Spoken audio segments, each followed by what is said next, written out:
E agora vamos à entrevista do dia com Maria Lídia Flandoli.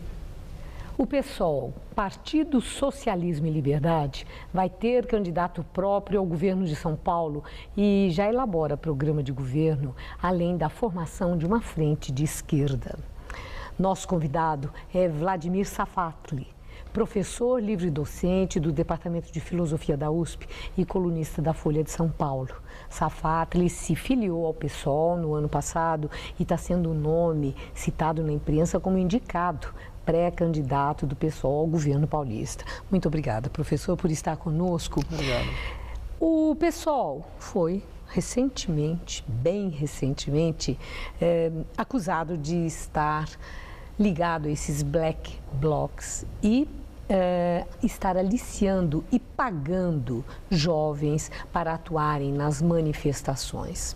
O PSOL tem relação com os black blocs? Olha, o que eu posso dizer é que a acusação ela é quase cômica, né? Por duas razões. Primeiro, os black blocs são grupos autonomistas, ou seja, são pessoas que se configuram exatamente por não ter nenhum tipo de relação com partido algum, certo? Por se colocarem nessa posição completamente totalmente fora de qualquer esquadro partidário.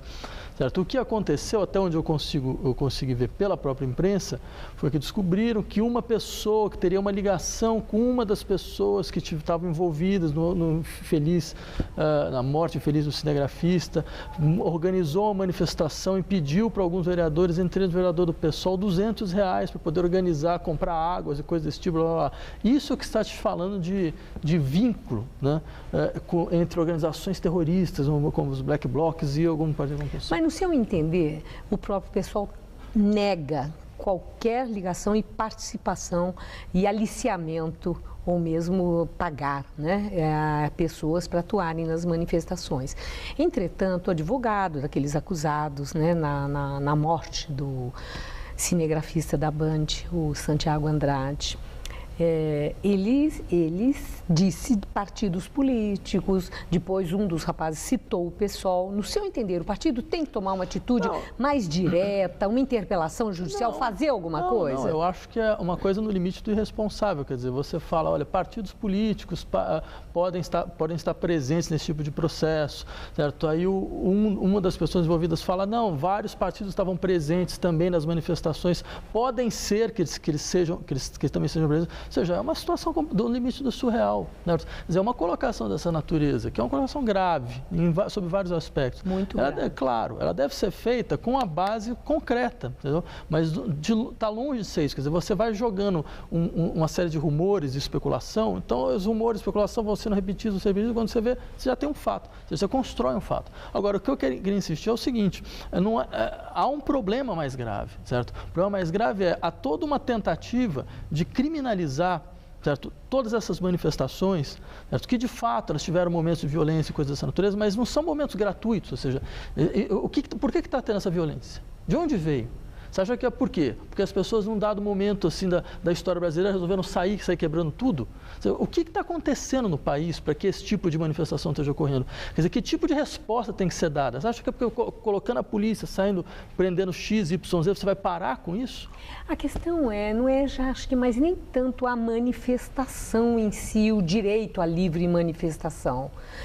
Parece que aí há um consenso, né, que esse é um direito e que as pessoas vão às ruas sempre que entenderem que devam.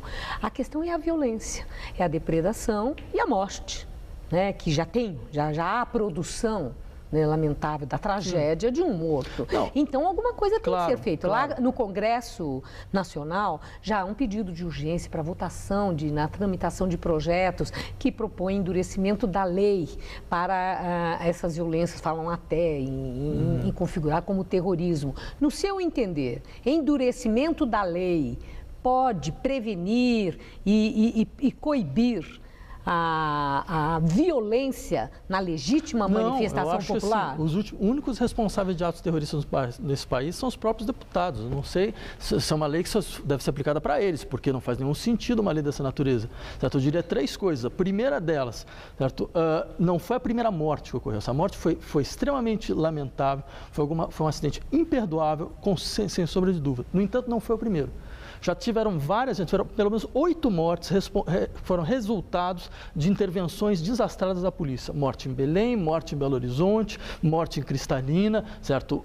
No mesmo dia que teve a infeliz morte do cinegrafista, também teve uma outra pessoa que morreu porque saiu correndo, porque a polícia partiu para cima e ele foi atropelado por um ônibus, certo? Então, eu me pergunto, afinal de contas, e essas? Não teve nenhum tipo de indignação, quer dizer, a sociedade não se colocou nenhuma pergunta sobre, afinal de contas, o nível de violência que está ocorrendo, que não vem só dos manifestantes, mas o nível de violência da polícia brasileira, certo? Que vai criando uma espiral de violência que cada vez piora, certo? Isso é uma coisa. Segunda, eu de fato acho que esse tipo de atitude violenta, certo? É um tipo de atitude completamente inadequada, certo? E não tem nenhuma razão não consegue os seus objetivos. No entanto, eu estaria longe de criminalizar essas pessoas, certo? Por uma razão muito simples, porque, em última instância, esse tipo de tensão indica uma irritação social profunda da sociedade brasileira. Agora, longe de criminalizar, quando há depredação, né? Quando há a agressão física, independente da ação da polícia, a ação da polícia é condenável em todos os exemplos que foram apresentados aí e que também tem que ter um tratamento adequado. Mas eu estou falando de participantes que vão mascarados, mas que partem para essa violência. É necessário um tratamento também especial, exatamente para que as livres manifestações continuem. E as pessoas não deixem de ir por medo do que possa acontecer? A democracia, ela admite, sim, a violência política. Eu posso dar um exemplo muito claro. Por exemplo, na França, que nós todos aceitamos que é uma democracia, um estado mais avançado que a democracia brasileira. Há 3, 4 anos atrás, operários entraram no escritório de um patrão, sequestraram o patrão, falando assim: a gente só sai daqui quando a gente conseguir resolver a nossa negociação. E sequestrado durante uma semana. Uma semana o sujeito ficou preso. Não teve ninguém na polícia que teve a ideia de sair, entrar lá, certo? E de uma certa maneira, sei lá, prender todo mundo. Resgatar. Por quê? Porque aquilo não era uma violência do sentido de uma violência criminosa. Era uma violência política que acontece em várias situações da democracia. Quando você, por exemplo, por exemplo, quando os pacifistas param caminhões que têm lixo radioativo e impedindo eles de circular. Isso é um crime, não é? Você não pode fazer isso, tem uma liberdade de circulação. No entanto, eles fazem. E, no entanto, ninguém tem a ideia de chamar essas pessoas de criminosas. Essas pessoas, a questão fundamental existe uma resposta política que deve ser dada por isso. E essa resposta não está sendo dada. Por quem não dá a resposta? É o governo federal? Governo federal, governo estadual, governo municipal, todos esses 3 instâncias do governo. Quer dizer, não adianta você tentar dar uma resposta criminal por um problema que é político. Dê uma resposta política e não vai existir mais essa violência.